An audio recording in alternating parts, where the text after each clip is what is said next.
Good evening. I'd like to call to order the study session for the City of Wheat Ridge for October 17th, 2022. Thank you all for joining us. We have two items on our agenda items on our study session tonight. Item number one is a department project updates, and item number two is the 2022 budget updates. As we typically do on our meetings, we'll start with public comment on any item that is on the agenda. So either of these, item number one or number two, if you're a member of the public, you're invited to speak now. I don't have anyone here who has signed up to speak, but if you are joining us on the Zoom format, if you would please raise your hand in the virtual format, we will bring you into the meeting, and you'll have 3 minutes to address the council. Our city clerk is joining us remotely. I'm going to see if he sees anyone with their hands raised. I do not, Mr. Mayor. Okay, thank you. And I don't see anyone at council chambers, so we will move past our public comment and go to our number one item, department project update. Mr. Goff. Thank you, Mr. Mayor. We have some, maybe some new staff members here that you don't see as often anyway. Maybe we should go around and do some quick introductions. Andrew, do you want to start and let everybody know? You've been in front of council once before, but and use a mic to make sure it's on, and you could pull over Val's or just introduce yourself and what your title is. That'd be great. And who you're representing this evening. Hi, I'm Andrew McDonald. I'm the Forestry and Open Space Supervisor for the Department of Parks and Rec. Thank you. Marianne, everybody knows Marianne, don't they? Marianne Schilling, Assistant to the City Manager. Jeff Hurt, Senior Planner and Community Development, representing sort of the planning half of community development tonight. And Ali Sheck, Administrative Services Director. Good evening. Chris Murtha, Chief of Police. Great, I think that's it. Yeah, and Steve Went. Steve, you're on screen. Yes, good evening. I'm here. Steve Wynn, Engineering Manager. Well, thank you. We are pleased to be here this evening to give you some updates on what's going on in the city. It's been a crazy 2.5 years. I've been telling people lately. A lot of things have gotten in the way of not just us, but just life in general. And COVID, of course, started March 2020. A lot of things in between, some unfortunate things. And most recently, as you all know, a ransomware attack. So, you know, I'm very proud though of the amount of work. I was talking to somebody today, an ex-employee. They were asking how it was going, and I said, you know, I think we've gotten more done during these traumatic events that are going on across the world, and personally here at the city, I think we've gotten more done. Very productive council, very productive staff. So. We wanted to tell you all about what we've been doing. I know we've had some light agendas over the last couple weeks and canceled a couple meetings even, but just want to ensure you and everybody in the public that we're very busy. Our plate is still very full. We're doing a lot of things, and very proud of the things we're doing. And we're gonna have, I think, a 14-page memo. We're not going to go through that word by word, but I've asked staff to be here. They're going to give some very quick verbal updates of the more important things in this memo. But let's give a quick update on what we're dealing with right now. We're getting through it, but our cyber incident we had a few weeks ago. So Allie's going to give a quick update on that. Yes, thank you, Mr. Goff. Good evening, everybody. Yes, we are, the final. Thinking back on the third quarter, the final month obviously was dominated with our ransomware event, and we're getting there. It's a long road to recovery, but we're doing well. We keep continuing to make progress. I think the most challenging thing right now is that we look completely normal, and for a lot of staff, they're trying to get as much work done as they were before all of this on a daily basis, and everything at the moment, we just run into these little roadblocks here and there that just are really frustrating for folks, but people are in great spirits and doing really well. We are actively at this point resourcing some additional areas of our recovery to get more help and to get us there a little bit faster. We're working on the lower priority systems, which are high priorities, but in the scale of things, they weren't the top priority. So currently we're working on Laserfish and GIS. And all of that involves modernizing every system as we go. So as you know, we're building back better. We're not just rebuilding, bringing back what we had. So for example, in GIS, we were planning an upgrade for 23. We're doing the upgrade now. With Laserfish, we were planning an upgrade next year. We're doing the upgrade now. And we're just sort of taking care of business as it comes. So again, I'll just remind you, we're seizing this opportunity. We're upgrading software to the most recent supportable versions. We've designed a zero trust network, basically a network from scratch. We're focusing on good password, good end user practices. And again, I just want to say the Wheat Ridge team really came together. We still have employees. Councillor Dozeman was here tonight meeting with Kelly McLaughlin.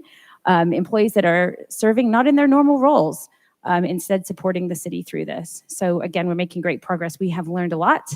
And I'd say we're getting closer and closer to finished. Yeah. Closer to the party. Thanks. Very much. Great. Thank you. And if you guys are okay, if we could, we'll try to get through this memo as quickly as possible and leave questions to the end, if that's okay. So the next, and things are organized in this memo, not necessarily by department, but kind of by themes, different areas. So the next section is the investing for the future bond projects, which we've been working on for several years, and you're all very familiar with. The bonds were issued in 2017. The Clear Creek Crossing project is moving along. If you drive by, you see the hospital's going up in record time. Their garage is going up. I was surprised when I drove by the other day. I hadn't been out there in a week, and there's a garage up. Lifetime Fitness is starting construction. You see some dirt work out there. They should be vertical by this November. 150-bed Hampton Inn is approved, ready to go. And yeah, the phase 2 of the apartments should be under construction very soon too. So the project's moving forward. Improve Wadsworth project. You all see that, of course, driving through. We're almost a year, I think, in a couple of days. It'll be a year since that project started. It's moving along. Most of the work at this point has been utilities, so all underground stuff. General public, they don't understand that with a construction project like this, a lot of it's underground. There's a lot of utility work, so it looks like maybe nothing's getting done, but most of the utilities have been replaced underground. I think it's delayed a little bit right now because of CenturyLink. We're waiting for them to get their fiber pulled, so it's unfortunately delaying it a bit. We're working towards the phase 2 part of the project. We've gotten some pricing on the phase 2 we're not happy with. So we're going to go back and negotiate. Our new public works director, who's not here this evening, but she is sitting down with all the parties involved and going to have a good conversation about some pricing on that project. So we'll hopefully bring that back to you soon. The Wheat Ridge Ward Station, you should start seeing some road improvements on 52nd Avenue, Tabor Road, and Ridge Road very soon. A IGA with Valley Water will come back to City Council. They're going to replace their utilities under 52nd while we're doing the work. Hopefully by the end of the year, we'll have final design done for the pedestrian bridge and the pedestrian plaza down to the frontage road. I think we mentioned in the last week or so, we got $8.3 million for Dr. Cog, some federal funding to help with that. So the residential development is going gangbusters up there. The apartment complex should be done soon. And the Toll Brothers and the Hanch Ranch townhomes are being constructed. Anderson Park has been completed for quite some time. That was the 4th bond project. Now we'll move on to your council strategic priorities that have been placed for a couple of years. The first big one is new efforts of engagement in government. Allie, you want to update on that one real quick? Yes, thank you. And just as a reminder, this priority is to educate, engage, and involve residents in their local government. And we have a number of things going on right now to support the goal. But the thing I think I'm most, hopefully, Chief, you too, proud and excited about is we've completed a reorg of the communications area, which I think while we didn't identify that early on as a priority, we certainly learned along the way that this needed to happen. So, of course, that involves bringing on Joanna Small, the PDPIO, and really focusing someone full-time on transparency and engagement, support the police department. I'm sure you're going to talk about that. We hired Halloween outfits. Yeah, Halloween. If I'd known that initially, relationship-based policing is Halloween costumes, that would have made so much more sense to me. back in the day. Now I know, yeah. We hired Amanda Harrison from, with such a great local government and nonprofit background. Amanda joined us in August. And then today was Devery Orologio, I think I got that right, its first day as a full-time employee. So we are now staffed up as a communications area of 3 people, which I think I see lots of heads nodding. We do a lot of communications work, and I think that will really bolster our efforts. And I believe that you will really start to see the fruits of that reorganization. We are still planning to unveil a toolkit for our boards and commission members. That will happen, I believe, at the appreciation dinner at the end of November. And then finally, we were very close to unveiling the new development map before our incident occurred. And of course, GIS is currently offline for a little bit longer. But my understanding is that project will be back on track quickly and will be close to release once we get GIS back in our fold. Thank you. Great, thanks. Implementing bulk plane in all residential districts. You remember just recently, City Council passed that, so that item is completed. Re-examining and advancing sidewalks along 38th Avenue. Steve, do you have an update on that one, or do you want Jeff to handle that? Yes, I do. We are in the process of consultant selection. We interviewed 2, and I think we're narrowed down to 1. So hopefully that will come through, and we start negotiating contract, and hopefully we can take it to council in November or December to award a contract with the selected consultant to get started. And again, remember, this is the 38th Avenue portion between Kipling and Youngfield.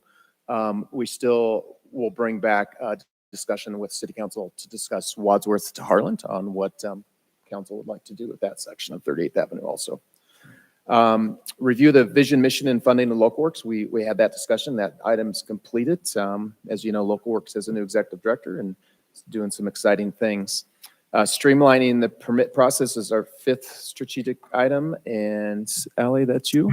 Yes, just very briefly, we're close to, as you know, we're in the RFP phase for a new ERP, Enterprise Resource Planning. We believe that in order to really get to where we want to be on delivering more streamlined permitting processes for the community, that we need different systems to help get us there. It's not the be all and end all, but it's a big part of it. So that's where we're investing our time and resources. We've closed the solicitation, and we'll be holding demos of 6 products in the month of November. So we hope to have an update later in the year. Thank you. Commercial corridor code review is your 6th strategic priority.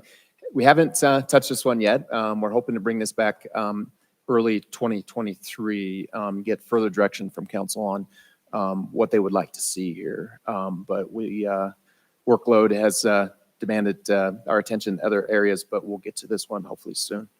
Accessory dwelling units, that was completed. Ordinance was effective August 15th. We've received 8 applications to legalize existing dwelling units and 1 new ADU application so far. Develop solutions and work with partners to address homelessness. Marianne.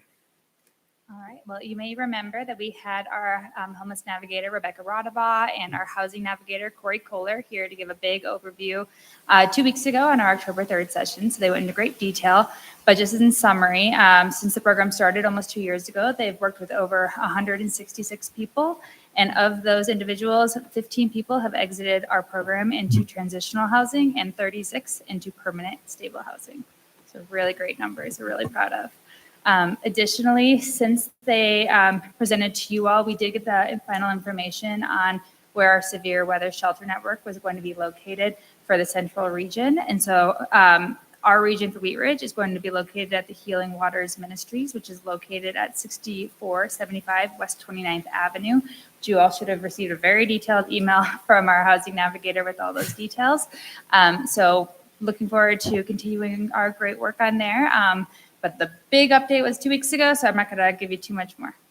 And I did put in your email or your mailbox this afternoon. I'm not sure if you received it through another means, but it's a resource list. If you run into individuals that are looking for places to get clothes or food or different things to get a shower, there's a whole list of resources on there. So please share that with anybody that's asking.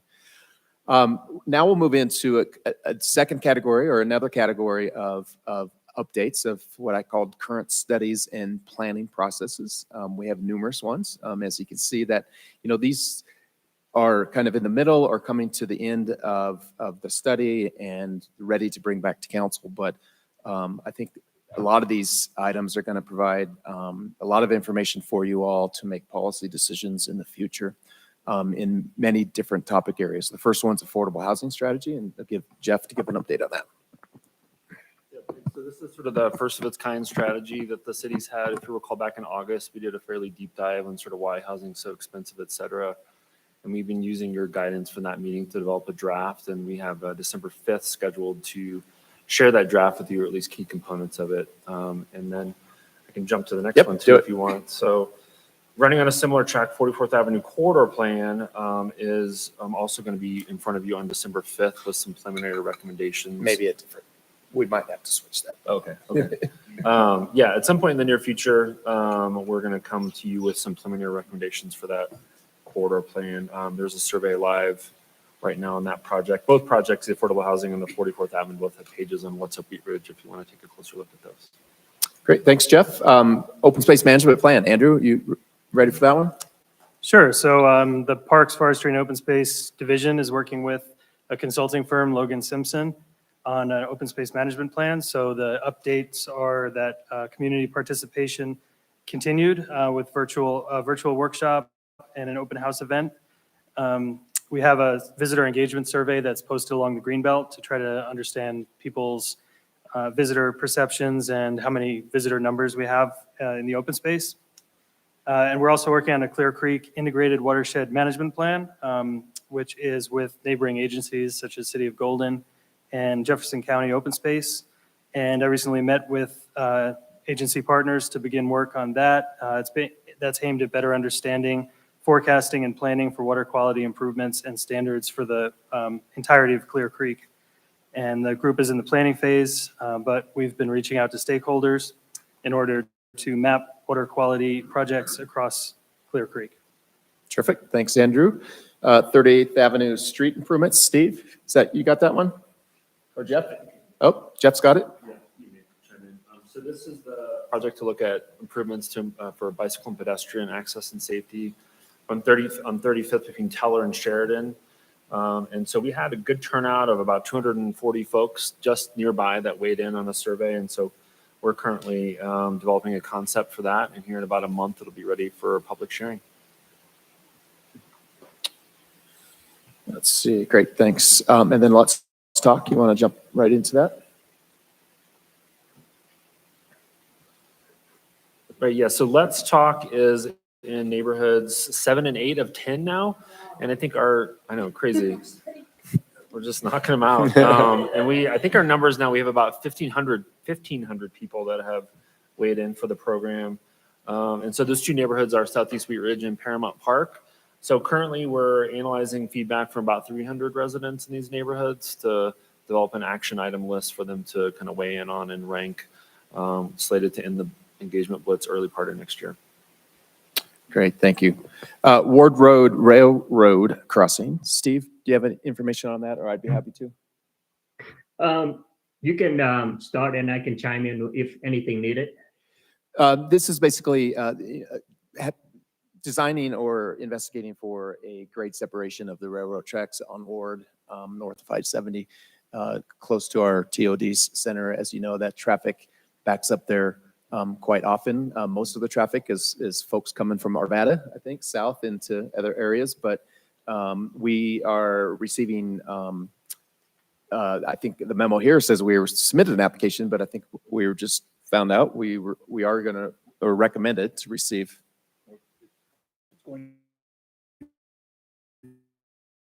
It's going to be submitted. Okay, it's for funding just around $2 million or less for study, environmental design work to do a grade separation there on Ward.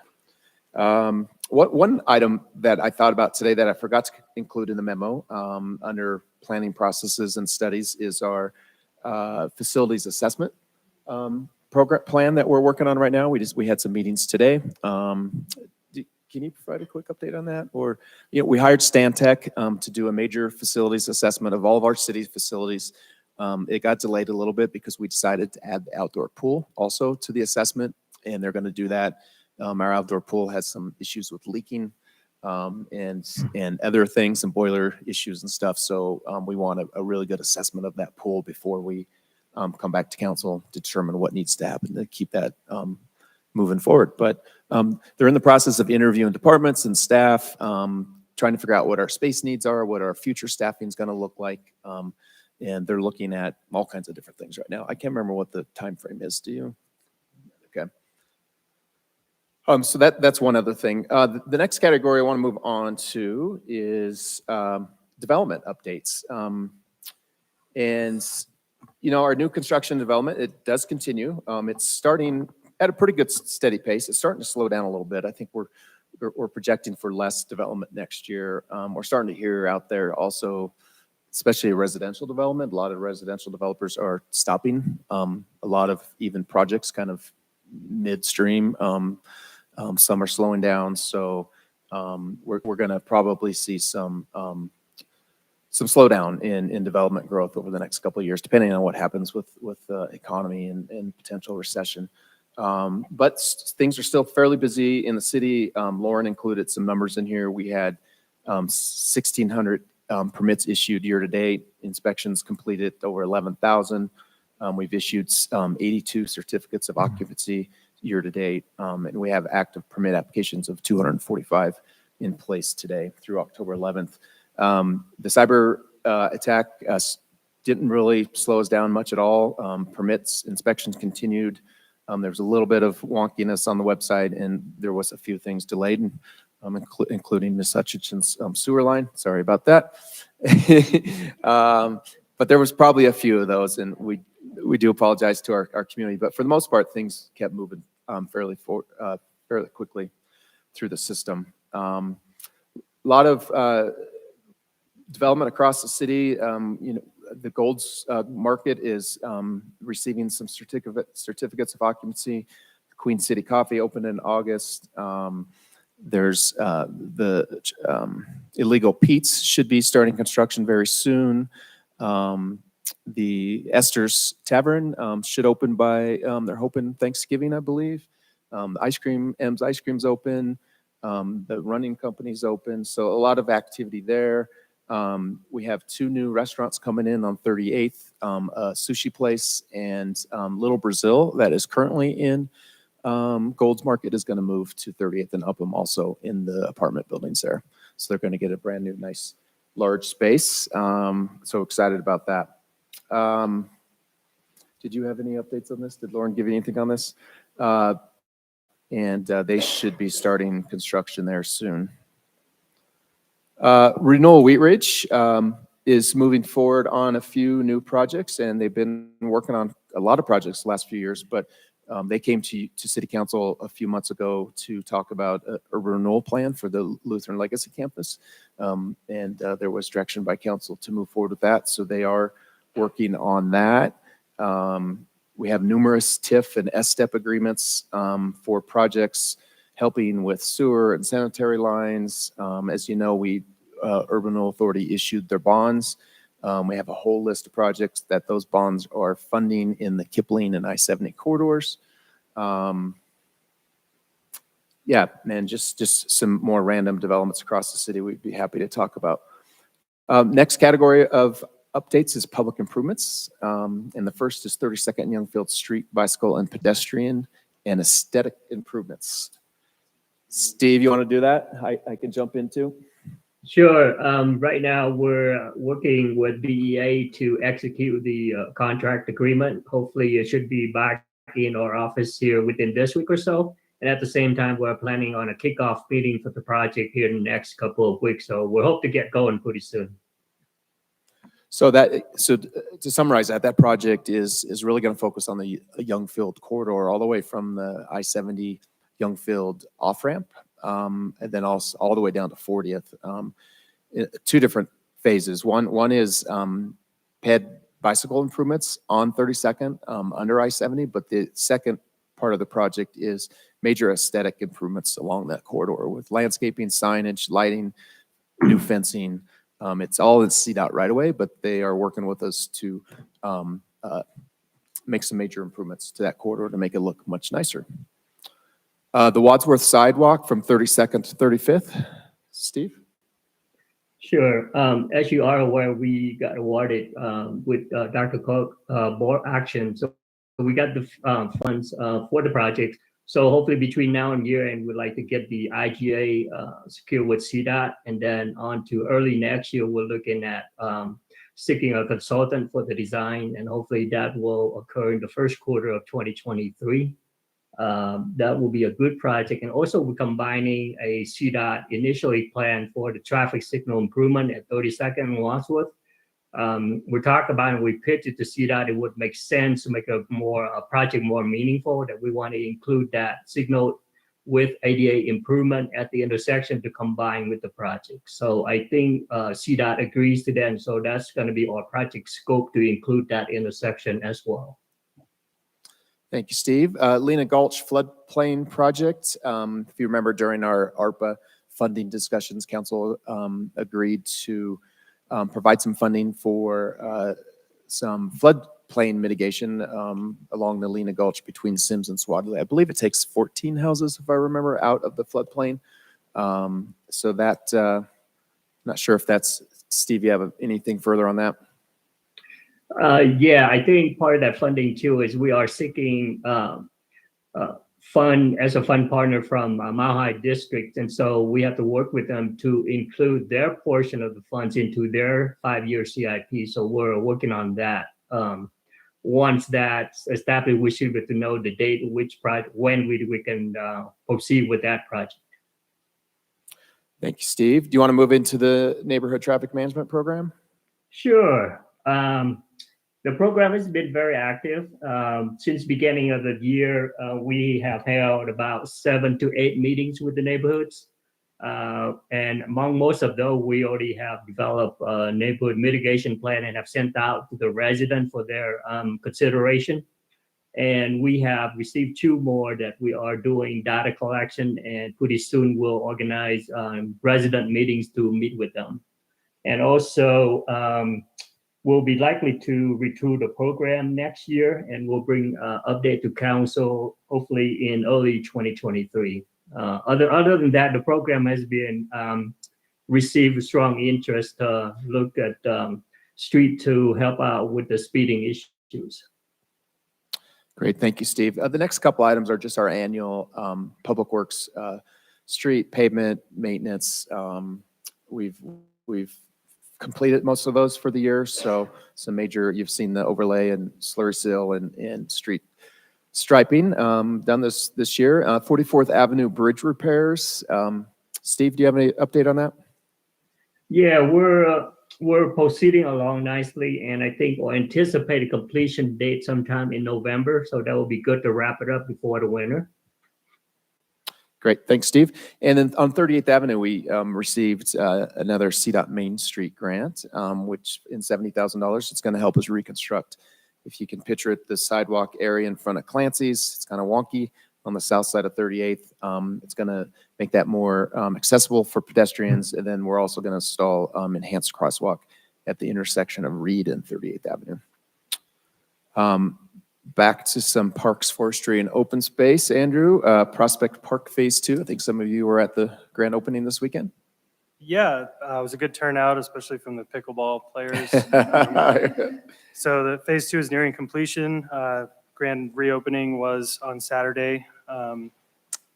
Richards Hart Estate and Sod House, with funding from State Historical Fund, recently wrapped up planning and assessment work and is midway through monitoring timeline for the Sod House. Both projects will inform preservation and rehabilitation work in the future. We're working with the School of Mines on a more permanent trail around Tabor Lake, and they're nearing completion of the planning phase for that project, which will be approved by an engineering firm. And they're going to come in, the School of Mines is going to come in December? Yeah, that's right, December 5th. To give an update to council. I believe if you have time, that's the plan, and they'll present on that. We have a fire mitigation project, I know, which is on a lot of people's minds for the Greenbelt, and we're working with the Mile High Youth Corps on that. We're also looking to get funding for even more fire mitigation work in 2023.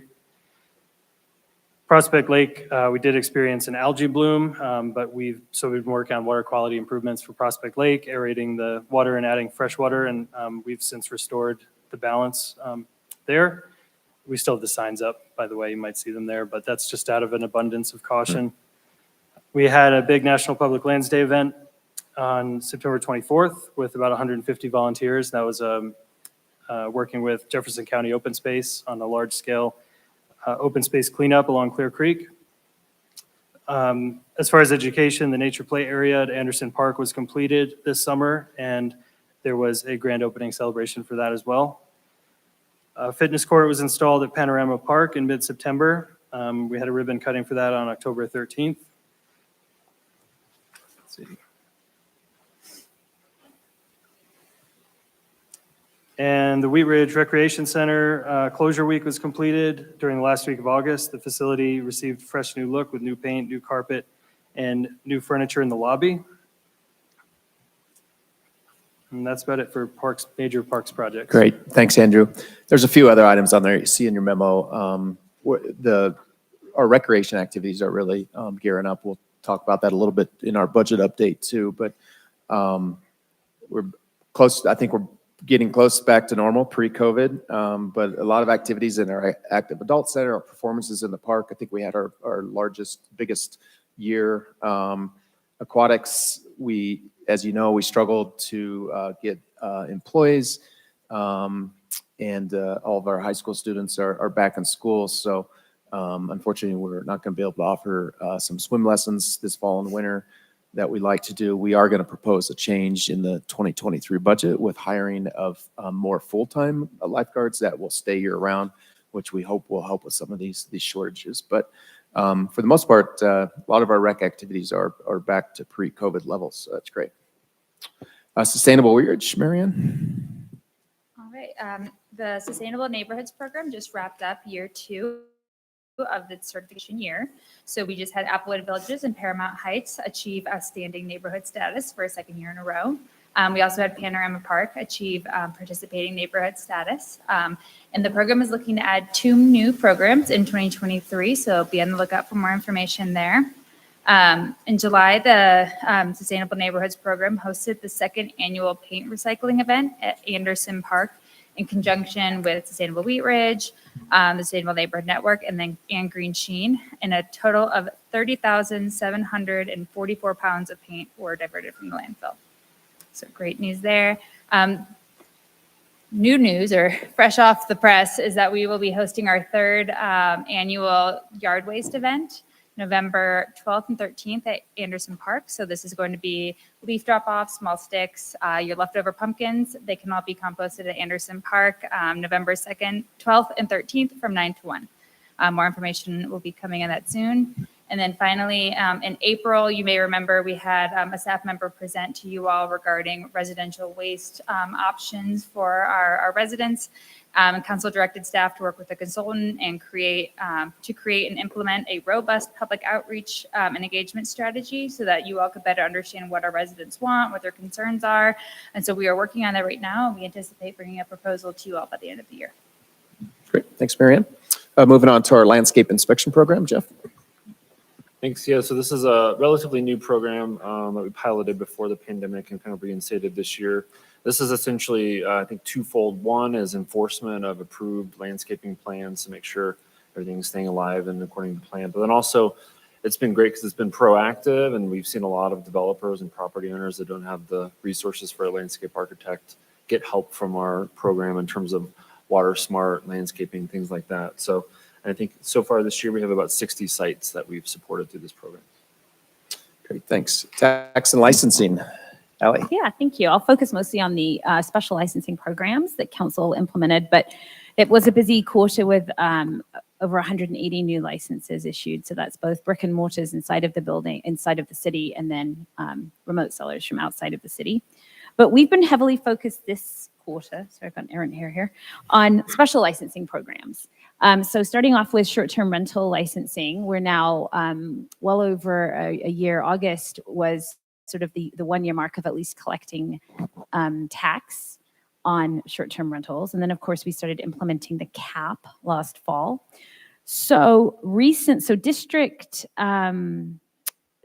1, 2, and 4 have now reached their whole home cap for short-term rentals. And so there's separate wait lists on the website. So if people go to the short-term rental page, they need to add their name to the wait list. There's separate lists for each district. And the reason we're doing that is that it's quite a process for a homeowner to sort of go through and get everything that they need to submit proof of ownership, et cetera, that we issue codes codes for the system only when we know that there is one available. So we cap it. And then as we do renewals and more become available, Megan will start working her way through the waiting lists. So there are still whole home left in District 3, but otherwise we are capped. Tobacco retail licensing, it was an active quarter there because the police department did the first round of compliance checks. And that ended up, if you recall, that happens twice a year. And from that, we actually had 9 businesses who were found to be had sold to underage buyers. And we did our first sort of process of bringing them in and having that conversation. So we were much more active sort of in tobacco retailing this last quarter as well. And 2 licenses were actually deactivated. The business owner decided to move to a different city. Shall I speak to hotel licensing? Do it. This is sort of a real collaborative effort. So a big team of us are working on hotel licensing and, to really moving this towards full compliance and a really great place. So I'll start and perhaps at the end we can all chime in. But we've been working, we've got 2 teams working separately and together. Marianne is working on the team of sort of the human services with Family Tree and crime prevention resources to sort of see how things are how we're doing at providing services for the folks who have been calling the hotels their homes. We have another team that are really focusing on the elements of the ordinance and sort of that enforcement. So this is extremely difficult process. We're learning a lot as we go. It's a difficult process due to the price and availability of housing stock, but we are making really great progress. So currently, all 8 of the city's hotels are properly licensed. 2 hotels are in the process of applying for extended stay addendum, which by upgrading properties to add appropriate space and amenities will allow them to offer stays beyond 29 days. So that cap for the 29-day went into effect, is in effect now, went into effect on September 30th. So we just had a good meeting with the hotels. We're working together to compassionately provide assistance while doing our best to implement the intent of the ordinance. So that's been a big focus. And then I'll wrap up by talking a little bit about personnel. We've talked a lot about the Great Resignation, this sort of hot employment market. We're expecting pretty high turnover this year, about 16%, certainly below our industry standard, but still high for us, up from 9.7 last year. So this last quarter, we filled 9 full-time and 15 variable positions. We, as you know, have been working on the city's response to the state's paid family leave program. And we have refined an internal Wheat Ridge paid family leave process that we're looking forward to bringing you. In fact, we'll be back here on November 14th to talk more about this. We've set up employee educational opportunities to help employees really understand it. And then finally, we are working on switching benefits brokers so that we can provide greater choice of healthcare to our employees, which is really important. Will certainly help attract and retain great employees for Wheat Ridge, and will have an impact on you all as well. Thank you. Thanks, Ellie. Chief, you want to move on to public safety? Sure. Thank you.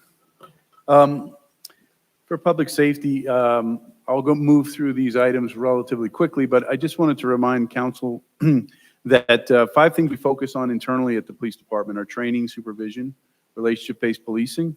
You've heard that before.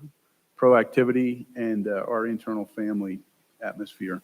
And then as command staff, we focus on communications, transparency, trust, and connections to our community. So as I move through some of the things we worked on this quarter, you'll kind of pick those themes out. But in public safety, and this is in no specific order, this year we had several high-profile events. One of them was Officer Alan Fisher, who got stabbed repeatedly and nearly lost his life in the line of duty, which invoked some thoughtful responses from our training staff. We undertook tactical care, combat casualty care training. It was a very high-level training put on by doctors and with realistic actors. And some people got sprayed in the eye. I saw somebody get sprayed in the mouth. They didn't like it, but it was realistic. And I think all the officers really, I think they took a lot away from it. If we didn't have somebody on scene that night with advanced casualty care, we might be having a different discussion today and a different outcome.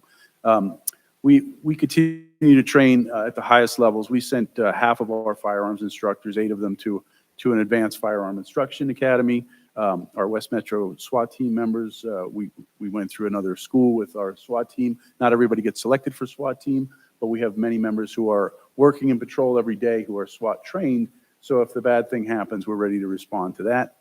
2 of our Commanders Hunt and Pickett, attended the SMIP, Senior Management Institute for Policing, which is a high-level master's level type of course for commanders. That really rounds out our almost our entire staff at that academy. We have 2 sergeants attending Northwestern Advanced Supervisory Training School coming up.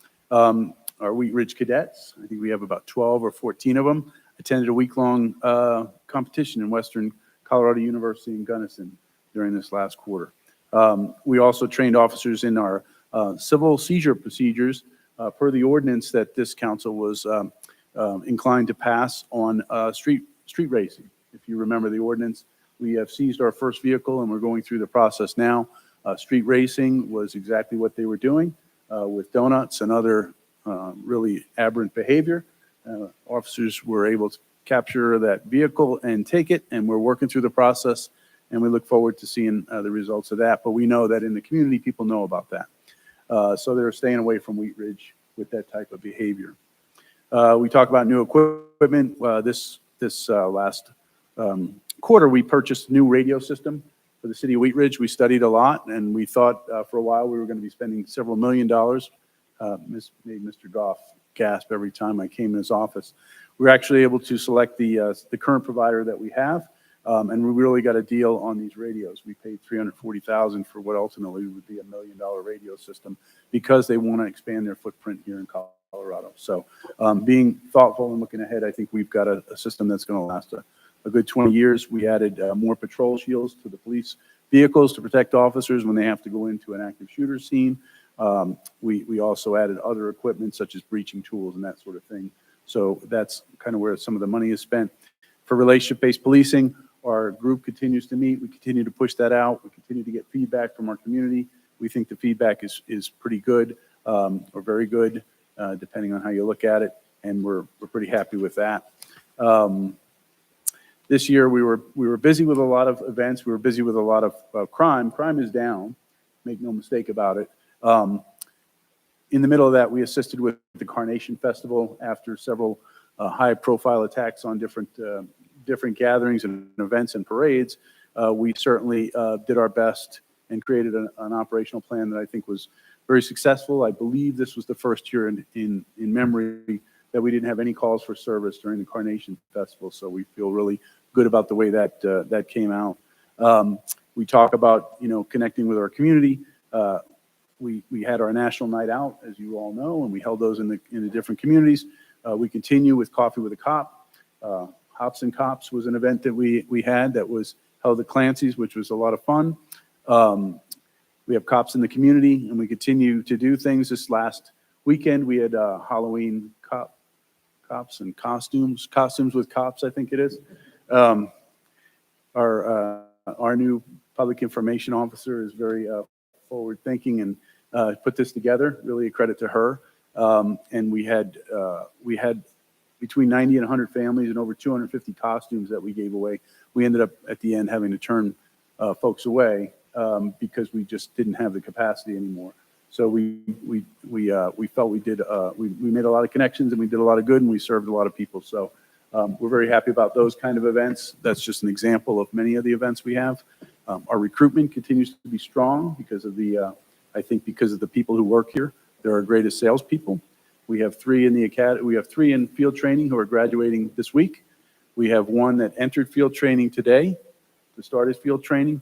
We have 3 more in the academy, and we have so far 3 selected for the next academy with a couple more final interviews to be done there. So we're good in as far as our recruitment goes. The cyber impacts were, as I lived through 2.5 years, Mr. Goff alluded to 2.5 years of chaos. It's been management by crisis, but never once has there been a shift that hasn't been covered by the women and men of the Wheat Ridge Police Department. Never once have they been unable to take a report or do their job. So I'm so proud of what they do every day, and I know they represent the city very well. So thank you. Great. Thank you, Chief. Well, that's just really a summary. I mean, that's on a day-to-day basis. I mean, there's much more going on, right? We're doing our daily jobs, but these are a lot of the priorities and projects that council has directed us to do. And just want to make sure you knew that they were still moving forward. And happy to take any questions that you may have. Okay. Well, thank you, Mr. Goff. Great report. We'll start with Councilor Stites. Thank you all for a great report, and you guys have done a fantastic job all the way through. The communication staff is doing a phenomenal job. I get calls and texts, and I talk to people all over the place from Arvada all the way through the public information officer for the PD, the Facebook updates and stuff like that. They're funny, they're witty, they're informative. She's doing a great job. Chief, I just had a quick question for you about, because we get a lot of calls about auto theft. Where are we kind of at on that? Because I know that's kind of, I know crime seems like it's down, but I know the auto theft seems like it's up a little bit. Yeah, the auto theft is not down in Colorado. It continues to be a problem statewide. And we continue to hold pretty steady on where we are, which is just about, quite frankly, average for the area. Really, our biggest concern, or our biggest part in the auto theft is the recovery of stolen vehicles. We find that the hotel district and area seems to be a place where they just end up from all over the region. We may get, I'm guessing from the daily reports, but 10 or 20% at the most from Wheat Ridge, but they're really from all over the rest of the metropolitan area. So it continues to be a battle. We continue to try and inform people, but there are certain models that are just very easy to steal, as you probably know, and there are certain types of activities that people engage in that make them vulnerable to auto theft. So we continue to see that in Wheat Ridge too. Miss Weaver just asked, what are the models? Miss Weaver? I thought you Miss said Weaver did. Miss Weaver. I would say that right now Kia is very high on the list, and some of our trucks, especially Silverados, are high on the list as well. You just said that. I know. I was thinking of 5 fridges when I said it. Yeah, I just saw it. There was just an article today somewhere, the top 10, and I think 3 or 4 of them were Kia brands, and yeah, the Chevys, the Silverado. Yep. All right. Thank you, Chief. You guys are doing a great job. Appreciate it. Okay, Councilor Rome. Thank you, Mayor. One question I had was, what's the status of that brewery and bowling that was going to go into the Golds? Yeah. Slow Hype. Sorry, I didn't mention that, as that's one of the other retail establishments going into the Golds Market, and they are. We saw the Golds folks at the Business Awards the other day, and they said it's still moving forward. It's a little slow. Some of them, I think there was some, supply issues and contractor issues, and I think for the Legal Pete's, as an example, they had some fire issues. They had to put fire sprinkler in. So I think it's a lot of that. All of it's still planned to come. Just don't have a date yet. Okay. And then I have some questions for Andrew on the fire mitigation. What are kind of generally, are you guys doing thinning or? Good question. Well, there's a lot of dead material So a lot of it involves removing that. We do leave some for habitat. And then it's a lot of it's based on species and then diameter and just general thickness of the area. Some areas are basically overgrown. Naturally, they would be thinned out by low intensity fires on a regular basis, but because we have to suppress fire, we have an abundance of fuel that's built up in the greenbelt. So it's not as high risk an area as other environments across the state, but as we saw with the Marshall Fire, anything can happen if conditions are right. So to answer your question, basically it'll look like a thinning of a certain percentage of the trees, especially in the area around Johnson Park and Otis Trailhead, where it's really thick vegetation. Okay, and then the other question I had, speaking of fires, the fire that we had this summer at Anderson Park, it appears that there's a couple trees that definitely got burnt. What's the assessment? I know there's probably like 2 trees that looked like they got definitely burnt from that fire. Everybody knows the parking lot fire. Yeah, we did do some pruning, but we're kind of just letting those trees recover. I think that they will recover. Okay. They might look a little bit, might have some dead looking branches, but we are keeping an eye on it. So that's all I could really say. Yeah, that was a challenging time with those brush piles there. So Thank you. absolutely. Additional questions? Mayor Pro Tem Holteen. Thank you, Mr. Mayor. And just an incredible thank you to staff for both preparing this and providing us this update. I realize, when we show up at these meetings, we get these things that are happening in process, but I think it's really valuable to step back and just see what the city's doing as a whole. I think that's important in part because a lot of these things come back to us. And so having the context is good. And when we've been recovering from a hack and, and a pandemic, it's just incredible what's being achieved. And I just want to specifically call out that is in the face of, I think in this time period, almost every director in the city turning over as well. So it's just really exciting to see how we're having a good run and doing amazing things. A couple things, I know it wasn't called out specifically in the update, Chief, but we are in year 2 of our massage license program. And if there are any updates on that, I know that that's been, we were excited with the first update we got, but if there's any updates on that, I think it would be good to hear. And if we can get them tonight, great. And if not, a follow-up would be really appreciated. I can give you a general overview as an update right now and get some more specifics, but we've really come to the point where I think we've actually removed all the bad actors or most of the bad actors. We keep a close eye on the new establishments that have moved in. I think there was one on 44th across from Pipeline Car Wash over there. We keep an eye on that. But other than that, we've seen a lot of almost perfect compliance. We continue to do our checks. I'll tell you, I will go back and make sure that I haven't missed anything. But as far as I know, we haven't found anybody else in violation since we sort of cleaned house on the bad actors. Fantastic. Well, that's a good policy success story. So let's hope that continues to act as a deterrence as well. And then I just wanted to make mention, this probably comes up in budget as well, but just as a liaison for Sustainable Wheat Ridge, they are looking to update their master plan next year also. So I just wanted to mention that because I think that touches on a lot of things we care about here, but just kudos to staff and Allie. I just want to it felt like a lot of things kept coming back to you. A lot of that, we're improving the system, we're getting that done. And all of this is in the face of an incredibly difficult retaining and hiring system. And we are getting extraordinary police officers. We are getting new lead staff members. And I think my closing point is, it didn't really hit me till tonight. So I work for a small nonprofit that has when we're fully staffed, we're 17 people. And we have 3 communications people on our staff. And they barely get the job done. So it just really struck me at what an extraordinary job we've been doing with 1-ish, 2-ish in the last year. And now that we have 3 and it's starting to really show up in other places, but I just want to call out 3 is still not enough. I mean, it is because you guys are doing a good job. But when I think about what my organization does with 3 and what you guys are doing with 3, I think just goes to show what good quality people we have working for our city and in our city. And I'm really proud of that. So thank you. Additional questions, comments? Pretty full meeting. Great job. I think it's a great report. It's really pretty amazing when you look around at all the things that we're doing, and all the things and the wide range of things that we do in the city.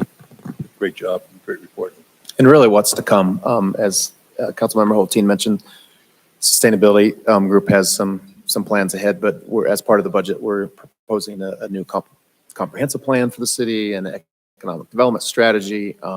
And a lot of these things we updated you on tonight will continue with recommendations that come out of those reports. So kind of a hint to you, please don't add another list of items for maybe the next couple of years. We have plenty to do. We'd like to do them well. So one reason we brought this forward this evening, but we'll talk about that later. But yeah, thank you very much. Thank you for council's been awesome. And the last 2 years also. And we wouldn't have got any of this done without you all. So we appreciate your support and everything you do. This is other than the things we have on the wings. Exactly. Okay. Yes. All right. So that concludes item number 1. It does. Let us move to item number 2. This is the budget report through August 31, 2022. Great. Thank you, Mayor. Ally and I will tag team this a bit. We City Council adopted this year's budget, projecting a 4.8% increase in general fund revenues. I'll tell you where we're at right now. And an 8% increase in expenditures. You remember our 2021 budget was very conservative coming out of COVID. You did allow us to add some back mid-year, which was very helpful. But as we always try to, we always shoot for unrestricted reserves of 25% in the general fund. So where we are right now, we just got the September financials too. Was it today or Friday? The report in your log, a couple little updates through September, and it hasn't changed a whole lot. Expenditures are up in the general fund about 2.8 million through August. That's 12%. But again, keep in mind the 2021 budget was really conservative financially. The 2022 budget included about $1 million increase in compensation adjustments for pay performance, police department steps, and market and equity adjustments. And we also approved 8.375 full-time equivalent positions in this year's budget. But some of the larger increases, community development is seeing about a 35% increase in this year's budget. Most of that, probably all of that, is for our contract with Charles Abbott, our building inspections. It's about $400,000 more this year than it was last year at the same period. That's just because of all the development and growth that's going on. It requires more of their time. The good thing is Ken negotiated that contract. The more work they do, the less we have to pay them. They're receiving a lower rate on a lot of the work because we're giving them so much work. Parks and Rec is up about 22%. And as I mentioned before, a lot of that was because rec activities are back after COVID, and we were more fully staffed in a lot of our temporary employees across our recreation programs. And so that's a good thing. It's not that it's up 22% over our normal period. It's just up 22% over COVID.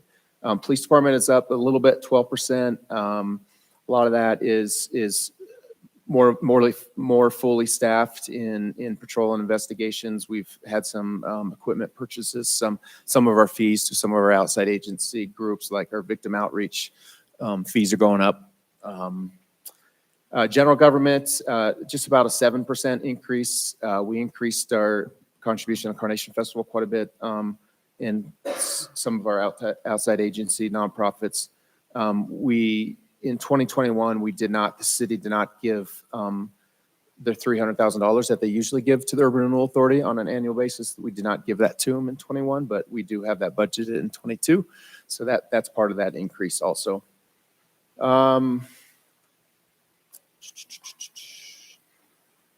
So expenditures overall are up about 12% over last year at the same time. Looking at revenues, our total general fund revenues are up about 6.3% compared to last year. It's almost $2 million. So very good thing. We're still seeing revenue increases in many different line items. One of them being sales tax still. We're up about 5.6% through August over the last year.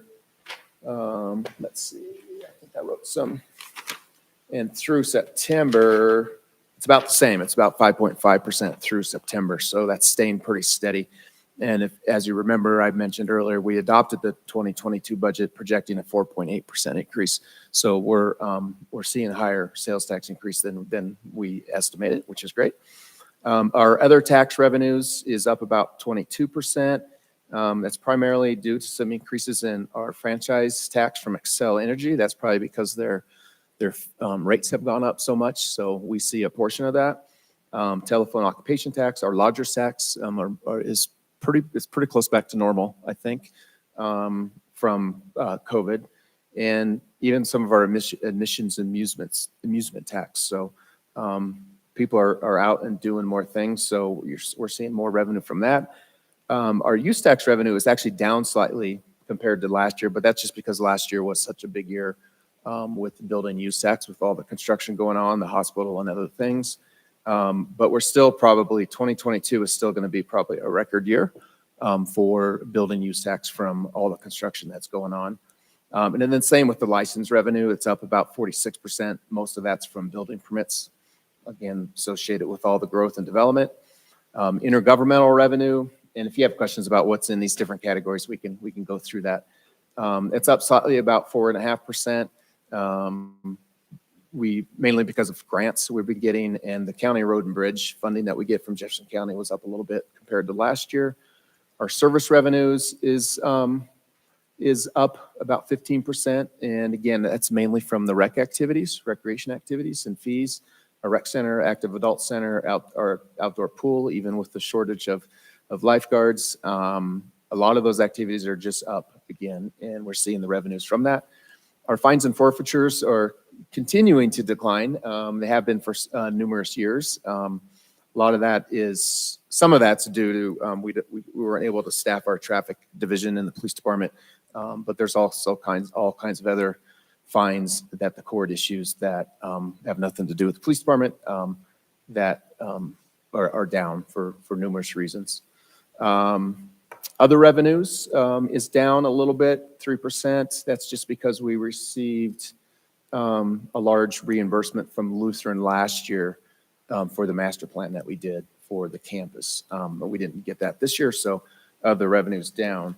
Our city treasurer is here, and through September, I think, though, that we're actually seeing an increase of 123% in other revenue through September. A lot of that's because of interest that we've been gaining. I just filled out a survey for Colorado Municipal League, and they ask a lot of questions about revenues, and one of them was on interest. And I think we were projecting it was 1,000,000 or 1,000% increase or something. And they called me and said, "Is that right?" I said, "Yeah, it is right." And so you can thank our treasurer for that, staying on top of that. Interest rates are back, and we're seeing significant revenues. Kind of really just I was going to turn it over to Allie to talk about our spending on our ARPA dollars that we. Mr. Goff, yeah, just real briefly. You remember back in April, we talked about what to do with the increase in our revenue because of the 7.8 million and 8 and change. All gave us some good direction on what to do with that money. So in your memo, you just have a little bit of an update that of the 7.8, we expect that we will have spent about 1.5 million by the end of this year. So I wanted to really report that things are going well. We are implementing the programs that you asked us to. In fact, I just saw the other day that you have the 2 telephone reporting unit staff hired and on board, which is exciting. As you recall, that's an offset to help sort of reduce crime, keeps officers on the streets by manning the phones, so to speak. So we'll have spent about half of our COVID mitigation and prevention money by the end of this year, which of course that's what it was designed for. Assistance to households, which is a lot of our housing and homelessness initiatives, is just really sort of getting started, and a lot of that is currently the funding is going towards the homeless and housing navigators, but also the family tree program for the extended stay guests of the hotels. Food insecurity, we are just about to issue our first payment to Community Table Behavioral Health Care.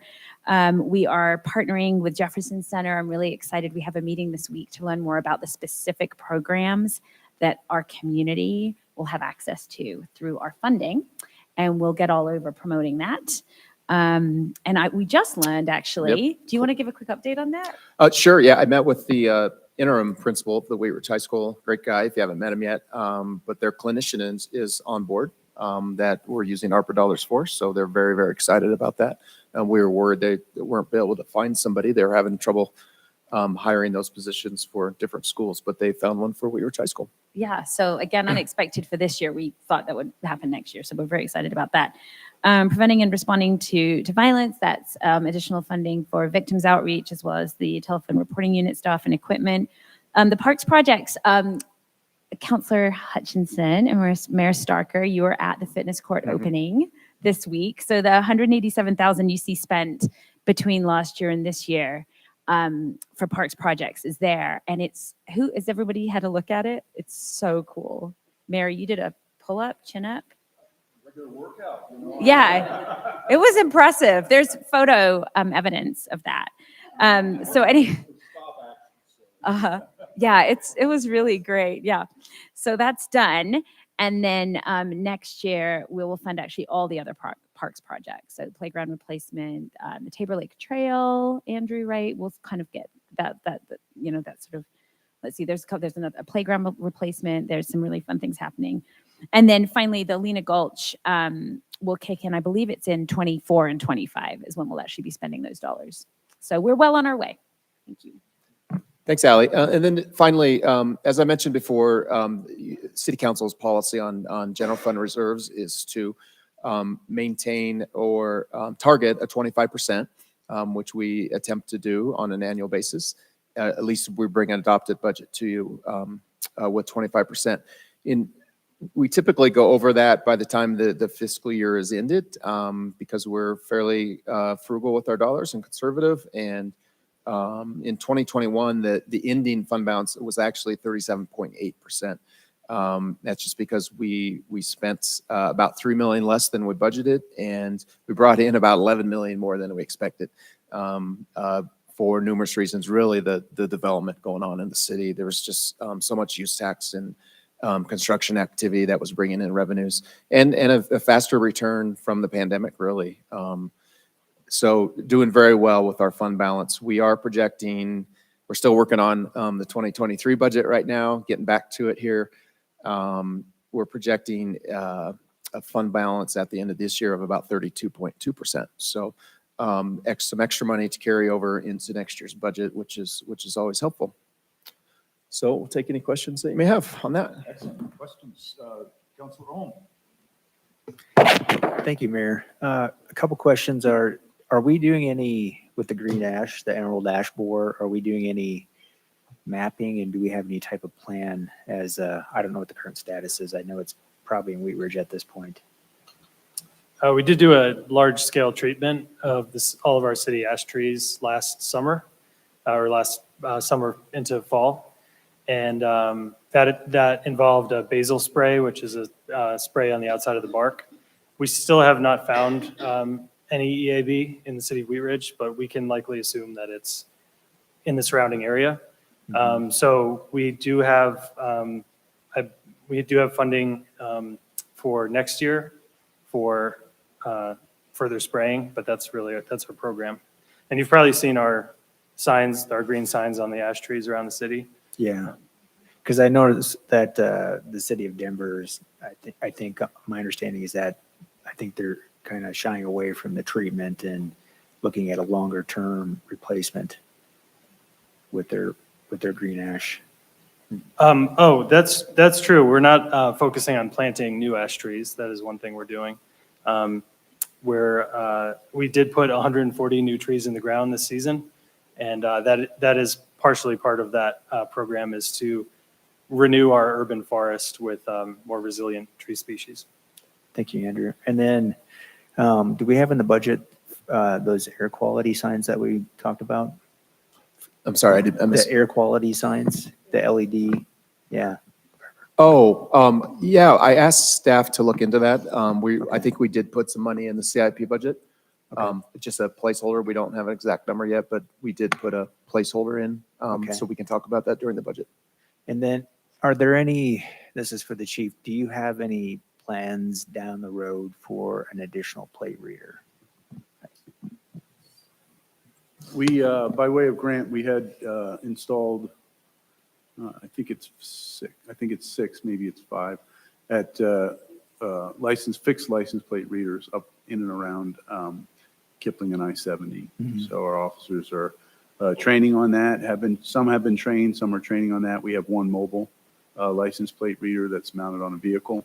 So they get alerts on their computer once they go through the training that a vehicle close by has either been stolen or whatever. So, and they also use that for vehicles that are used in criminality to see if those vehicles have come through there as well. In addition, we have one that we partner with Denver with on the Sheridan border.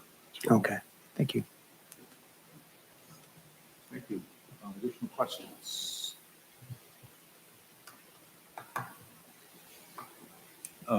Mayor Pro Tem Holteen. Thank you. I don't really have a question. This is helpful as we go into our actual budget meeting here shortly. And the statistic at the end about just how successful we are with managing our money as a city. Just hope we all remember that we can brag about being ahead of our budget when we do a good job with our money, and when our community members tell us we're not doing a good job. We've got the math to prove it. So just want to thank good management, and we're being prudent and getting a lot done at the same time. So it's a good balance and good management. Thank you. Mr. Knopf, we have a budget, or not a budget, a bond program that's sort of closing down, and where are we sort of on that? It is, yeah, good question. That we probably should have included an update in here. Ally helped me out here, but I think we're projecting if you remember, the bond program allows us to generate $38.5 million with the half-cent temporary sales tax, or in 12 years, whatever comes first. I think we're estimating that in 2024, we should reach 38.5 million. So in 7 years, 8 years, but instead of 12. And yeah, most of the projects, the funding is all, the 33 million that was generated from the bonds has all been spent. We still have debt service, which is, I think we have, I don't know if Chris remembers the debt service, how many more years we have on that? Not many, 5 or 6 years, I think. Through 27 is what the final debt service payment on those bonds. So council has a little bit of options there. I think we could look at paying those bonds off sooner, or just continuing out with that schedule. But we've talked about having another discussion about potentially expanding or extending that temporary sales tax for another bond package. And we're shooting to potentially do that before this retires for next year. Next November's election would be the ideal time if the council chooses to do something like that. Thank you. Any other questions for staff on item number 2? Great report. Great to be in solid fiscal condition. Let's put it that way. Great feeling. So many programs and so many things going on. Anything else from council on this item? Well, you guys are really efficient. Thank you. Well, that concludes our two agenda items. We go to staff reports. Mr. Goff. I don't personally have anything else. Does anybody else? Staff? We have several staff members. Chief, you have any updates on anything that went on today, maybe, or anything? It's a quiet week, and like we'll be on. Part of having a good PIO is that we put our stories out there, and they get picked up by all the local news media, because it makes it very easy for them to do a story on that. So that's kind of the good and the bad tale there. Today, we had an incident that occurred, started at around 37th and Sheridan, I believe, or at least that was the first report of it. I happened to be in the area, so I went out and looked, and there was a vehicle stolen. I don't know if anybody has looked at our social media, but the video of the vehicle actually being stolen is on there. The owner came out, saw his vehicle was being stolen, and tried to prevent that. We encourage people not to do that, but that was his prerogative to do that. And that vehicle continued on. He eventually became dislodged from the vehicle. The persons who stole that had another vehicle in tow that was part of their criminality, and they went down Sheridan, struck another car, abandoned that vehicle, and got in the getaway car and fled. I believe that vehicle was spotted by Denver, but we could not pursue it. So there was a woman at the second site who was crushed and broke her leg, but she'll be okay. She had actually, in an effort to avoid being struck, jumped on the trailer, which was it was like a landscaping type trailer, and she had to jump on that to get out of the way of being run over. And so she was on for a ride for quite a few blocks. So it was kind of a scene out of a movie, if you will, and it was quite chaotic. But I will say our officers just, like they normally do, they cut it into pieces and figured out how to manage it and get things organized and get everybody the help they needed and get eventually get the roads open, but do a thorough investigation before that happens. So that was today. Over the weekend, we had an incident at one of our restaurants. If you saw that, that is somebody that is very well known to us. That person is in custody right now, and they are in jail. We're following up to try and make sure, because this isn't the first time we've had a very similar MO from this person, and it's really causing a lot of havoc and causing some nerves. I did speak to that business owner at length today, and we talked about some options there and how we might move forward as a group together. So we've been busy. There's been a lot of things going on in the community, but like Mr. Goff said, we continue to do work in crisis. So I'm really proud that our officers get out there and handle everything from the small calls to the big ones. The TRU folks will really help us to be able to focus on these type of incidents.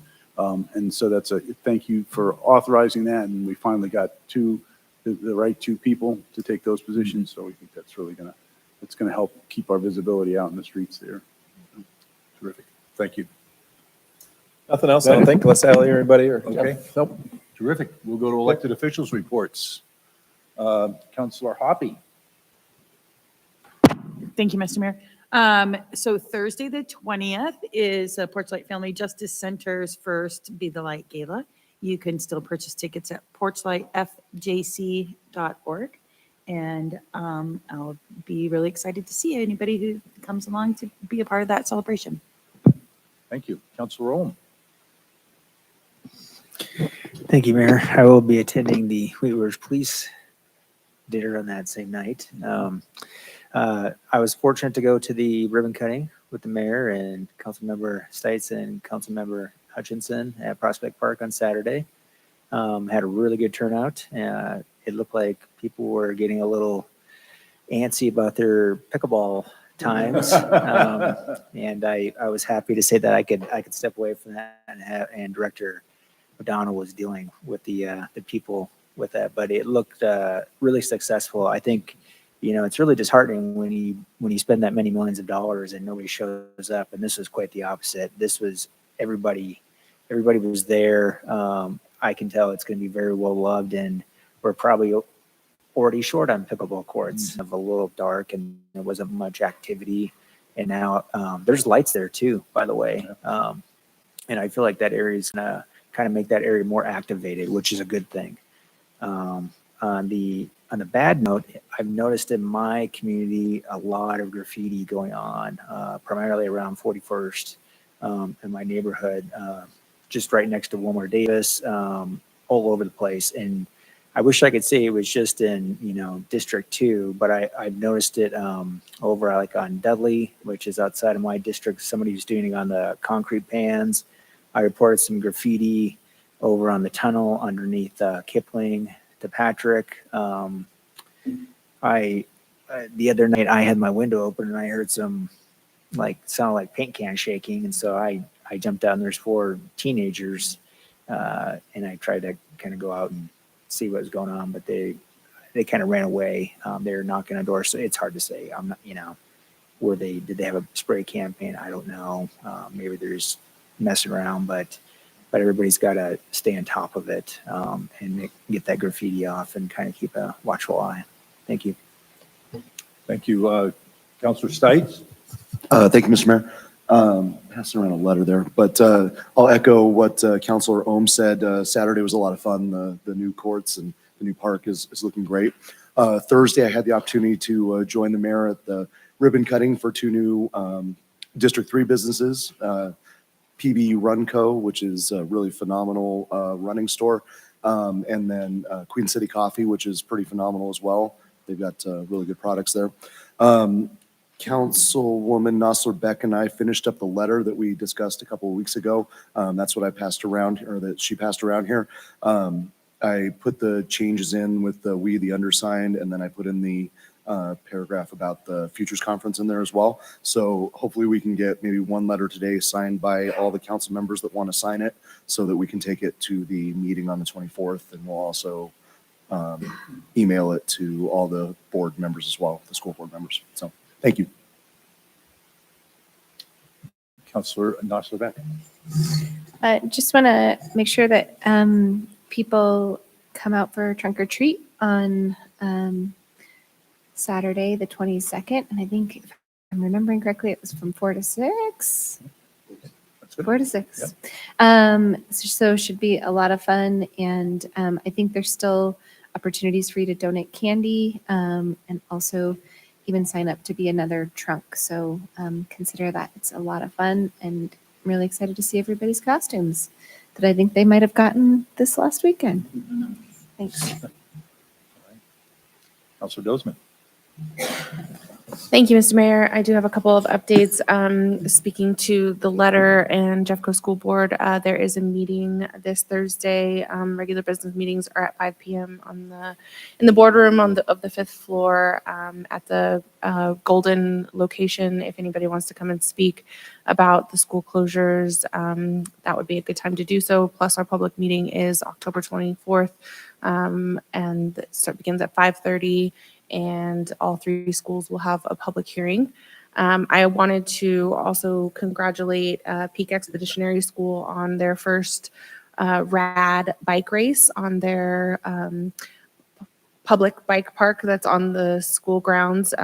This last Saturday, we had a huge 80s dance party, bike parade, and then each of the kiddos that wanted to race were able to race, and some adults were as well. We had a couple of local businesses there. Flow High, which did the or Flow Ride, which built the bike park at Peak, and also Rhythm Cycles from 44th Avenue were there fixing up bikes for the students. And so we really appreciate them coming out and showing up to have a good time. And then last week, I was able to take a tour of the new hospital with the Lutheran Foundation Board, and it is really coming along. And all of the updates that they have done in just a matter of a few weeks, it's amazing. So much is going on that at any given time it looks completely different. They were talking about the prefabricated bathrooms that are built offsite and then plugged into each of the patient rooms, which is saving about 3 months of time on the project. So it's completely innovative. We have a great A team working on everything. It was very insightful, and it's going to be a beautiful, beautiful state-of-the-art hospital. So with that, thanks everybody, and have a good night. Can't wait. Thank you. Additional public officials matters. Okay. Counselor Hutchinson. Thank you, Mayor. Yes, I did attend the fitness court opening, which I thought I would wait till the crowd left before I did the fitness thing, try it out. And then also at Prospect Park, I can't tell you how beautiful that is. I mean, I think a picture would be great to take, like of the water, and you can see the mountains behind and everything. I mean, it's just beautiful. And yeah, So, and as far as pickleball goes, I took a class a couple years ago and spoke to the lady, and you still have to be careful with pickleball. There can be some injuries, okay? But driving down Kipling, I've talked to a couple people about how beautiful the trees are at Discovery Park. They are just gorgeous. You know, I mean, it's like green, red, orange, some yellow. I have never seen it look so beautiful. So I just really appreciate that. So thank you. Thank you. Anything else? Yes, Mr. Mayor. Steve, yes. 3 quick things. This Thursday, the 20th at noon, there will be a public hearing before Judge Basso at noon in the council chambers to focus on the protests filed by those who circulated an insufficient petition to refer 1744 to the voters. The meeting is open to the public. Ballots dropped yesterday, so your ballot is in the mail. They say it may take as long as 4 or 5 days. 2 years ago, it took a day, so we'll see. The last thing I want to talk about is the minutes from August 22nd through tonight. Those have been delayed for the obvious reasons having to do with cybercrime. My plan at this point is to send all members of the mayor and council, as well as the key staff, I'm trying to think through this cold medicine, the management team, so that all of you can review the minutes. I believe there are a total of 8 of them, going back to August, what would that have been, 26th? No, 22nd. Once you have made back your comments before the November 14th regular council meeting, I will post those minutes, send them out to the list of people who have asked to get copies of the draft minutes, and then we can hopefully approve those minutes in mass on November 14th. So look forward to receiving all of those minutes. Thank you, Mr. Mayor. Thank you. Does our treasurer have anything tonight? Mr. Miller? Okay, thank you. Mayor Pro Tem Holteen. It was not dawning on me, and all people should have this in mind, that we're not meeting for several weeks. A lot of things are happening, but I'm just going to call out one. On November 7th, which is Election Day Eve, Local Works is actually hosting, they're revamping Pines and Policy. I'll just say it's not as awesome as when I ran it. I was focused on fun. They're focused on facts. But it's, I wasn't not factful, but the focus has just shifted more towards facts with them, and I was a little more into the fun part. But anyway, I think it's going to be a really informative panel. I unfortunately don't have the details right up in front of me, but it's a lot of good information on things that are on your ballot. And in case you're not like me, who has their ballot in the mailbox or in the ballot box within an hour of receiving it, if you are looking for some more in-depth information on ballot initiatives, the Pines and Policy hosted by Local Works on the 7th will be very factual, informative, and I will make sure it's fun if I'm there. And then actually on the 8th of November, we for Deep Dive Club are hosting post-election pumpkin pie and Festivus, in which we all air our grievances and find our peace after Election Day, so we can leave our differences behind us and move forward as Peace Ferry neighbors again. So that will be at 7 o'clock at New Image Brewing. There will be pumpkin pie. We do make it fun. We do have a competition of reading off ballot initiatives. We have a bracket, and there's a great prize for the winner, who's the fastest ballot initiative reader in the city of Wheat Ridge. So we hope to see you guys there. Okay, thank you very much, Mayor Pro Tem. Anything else? Yes. The Broncos are currently winning. We Always. should probably go home. Go Broncos.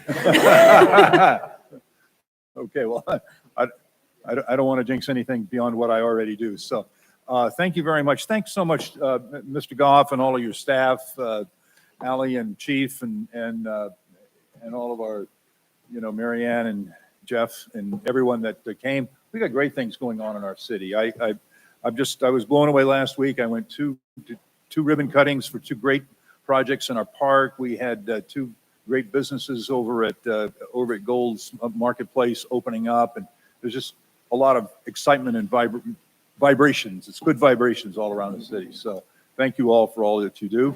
As you travel around our city, please do so carefully and watch out for everyone who lives, works, and plays in our city, and lets everybody get home safely at night. So with that, we will stand adjourned. We will not be back here until November the 14th. So party hardy.